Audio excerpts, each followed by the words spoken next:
Hello दोस्तों, आप सभी का स्वागत है आज की इस वीडियो में।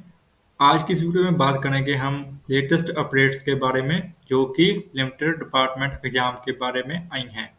तो सबसे पहले शुरू करते हैं कर्नाटका सर्कल से, जिसका कि एमटीएस जो पोस्टमैन का पहली लिस्ट आ चुकी है।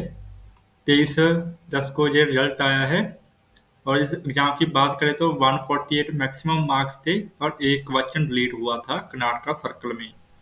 और इस सर्कल में ओबीसी एंड ईडब्ल्यूएस के लिए कोई भी सीट रिजर्व नहीं की गई है और उनको जनरल कैटेगरी में ही रखा गया है। तो टोटल इस सर्कल में 206 सीट्स थी। ये उनकी कैटेगरी वाइज डिस्ट्रीब्यूशन है। इसके बाद हम बात करें तो जहां पर एक बात इन्होंने दी है जो हमारे पढ़ने जोग है कि candidates in the merit list who have allotted unit और who have joined allotted division will not be eligible for reallotment of division. तो इस पहले का मतलब है कि अगर किसी का पहले ही सिलेक्शन हो चुका है, जैसा कि यूपी सर्कल में हुआ है। अगर यूपी सर्कल में आपका आरएमएस में डिवीजन में आपका सिलेक्शन हो चुका है, लेकिन बाद में जो लोग कह रहे हैं कि पोस्टमैन वाली सीट्स जुड़ जाएंगी, तो कहीं और जगह पर सीट्स खाली हो जाएगी, तो आप वो सीट पर अप्लाई नहीं कर सकते। आपका री अलॉटमेंट नहीं होगा उस सीट पर। आपको जहां पर आरएमएस में मिली है, पहली बार में जहां पर सीट मिली है, आपको वहीं पर काम करना पड़ेगा। आपको री अलॉटमेंट किसी भी प्रकार नहीं किया जाएगा। तो ये बात आपको दिमाग में रखनी होगी। आपको जहां भी ज्वाइन करना है कर लीजिए। ये मत सोचिए कि आपका सेकंड लिस्ट में, थर्ड लिस्ट में नाम आ जाएगा अगर आपने पहली लिस्ट में रिफ्यूज किया है। तो ये नेक्स्ट पॉइंटेड बात है कि जिन बच्चों ने पिछली रिफ्यूज कर दिया था प्रमोशन, तो उनका बारे में लिखा गया है कि उनको जब 1 साल पूरा हो जाएगा उसके बाद ही वो ज्वाइन कर सकते हैं। इनके अलावा उन पर कोई भी पाबंदी नहीं है। तो बैन वगैरह नहीं है, सिर्फ कुछ दिनों का फर्क पड़ेगा अगर आप रिफ्यूज कर देते हैं इस बार का प्रमोशन भी। तो यहाँ पर 7 दिन का समय दिया गया है इन एमटीएस को पोस्टमैन की जो ज्वाइन करने के लिए, और 5 अक्टूबर तक इन्होंने मांगा है कंसोलिडेटेड रिपोर्ट। तो आप मान कर सकते हैं कि 6 से 7 तक जीडीएस टू पोस्टमैन का रिजल्ट आ सकता है अगर किसी ने भी रिफ्यूज नहीं किया, और कम से कम 16 से 18 नवंबर के बीच आ सकता है जीडीएस टू एमटीएस का रिजल्ट कर्नाटका सर्कल में। तो यदि हम इस लिस्ट में मेरिट की बात कीजिए,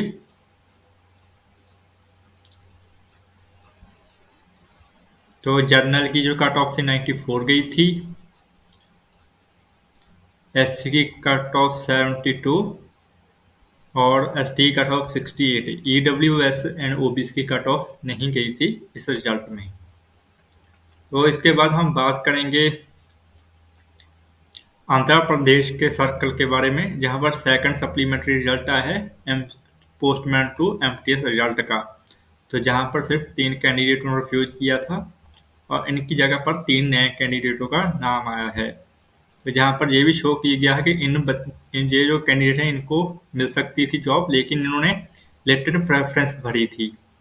तो आपसे भी अगर किसी ने एमटीएस की जॉब करते हुए जो प्रेफरेंस वो कम भरी हैं, तो उनका सिलेक्शन नहीं होगा। तो यहाँ पर साफ साफ लिखा गया है सिलेक्शन उनका ही होगा जिन्होंने प्रेफरेंस भरी है।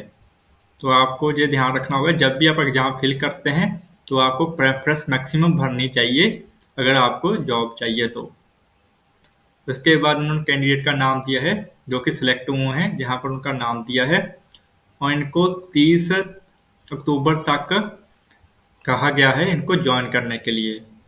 तो आप मानकर चल सकते हैं 1 से 2 तक, अगर इन तीनों कैंडिडेट्स में से किसी ने भी रिफ्यूज नहीं किया तो 1 से 2 तारीख तक जीडीएस टू पोस्टमैन का रिजल्ट आ सकता है अगर इन्होंने जल्दी काम किया आंध्र प्रदेश सर्कल में। नेक्स्ट सर्कल की जो हम बात करेंगे वो है मध्य प्रदेश सर्कल। तो इसके में थर्ड सप्लीमेंट्री लिस्ट आई है पोस्टमैन एमटीएस से, जहां पर इस बार 5 बच्चों ने रिफ्यूज किया है और इनको भी 31 अक्टूबर तक ज्वाइन करने के लिए कहा गया है। तो ये उन 31 बच्चों की नाम है, 5 बच्चों के जिनकी ज्वाइन हुई है। तो जहां पर आप देख सकते हैं 31 से 1 से 2 अगर इन 5 बच्चों में से रिफ्यूज नहीं किया तो 1 से 2 नवंबर तक GDS2 पोस्टमैन रिजल्ट आ सकता है मध्य प्रदेश सर्कल में भी। और लास्ट में बात होगी हिमाचल प्रदेश सर्कल की, जिसका कि MTS2 पोस्टमैन का आया सप्लीमेंट्री रिजल्ट। 3 कैंडिडेटों ने रिफ्यूज किया था, पर उनकी जगह पर 3 नए कैंडिडेट को लिस्ट जारी कर दी गई है। और जहां पर इन्होंने 4 नवंबर तक इनको ज्वाइन करने के लिए कहा है, तो जो GDS2 पोस्टमैन रिजल्ट होगा इसके बाद ही आएगा हिमाचल प्रदेश सर्कल में। तो अगर हम वीडियो का कंक्लूजन निकालें तो आप मानकर चल सकते हैं कर्नाटका सर्कल में 2 से 3 नहीं, 6 से 7 हो जाएगा। 6 से 7 नवंबर तक आएगा GDS2 पोस्टमैन का रिजल्ट। और जो GDS2 MTS का रिजल्ट होगा वो 16 से 18 नवंबर तक आ सकता है, अगर पूरी फास्ट काम किया इन सर्कलों ने। अगर आंध्र प्रदेश और मध्य प्रदेश की बात कीजिए तो कम से कम 1 से 2 नवंबर तक वेट करना पड़ेगा GDS2 पोस्टमैन कैंडिडेट्स को, और कम से कम 15 नवंबर तक। 15 नवंबर से पहले रिजल्ट नहीं आएगा GDS2 MTS एग्जाम का। और हिमाचल प्रदेश की बात कीजिए तो लगभग 10 नवंबर तक आ जाना चाहिए GDS2 पोस्टमैन का रिजल्ट, और लगभग 20 से 25 नवंबर से पहले नहीं आने वाला हिमाचल प्रदेश में GDS2 MTS का रिजल्ट। तो मैं आशा करता हूं कि आपको इस वीडियो में से पता लगा होगा कि आपके सर्कल में रिजल्ट कब आएगा और कितने दिन आपको और इंतजार करना पड़ेगा। यदि आपको ये वीडियो अच्छा लगा तो इस वीडियो को लाइक कीजिए और अपने GDS साथियों को शेयर कीजिए, और आगे से ऐसी और अपडेट पाने के लिए मेरे चैनल को सब्सक्राइब कीजिए। धन्यवाद आपका ये वीडियो देखने के लिए।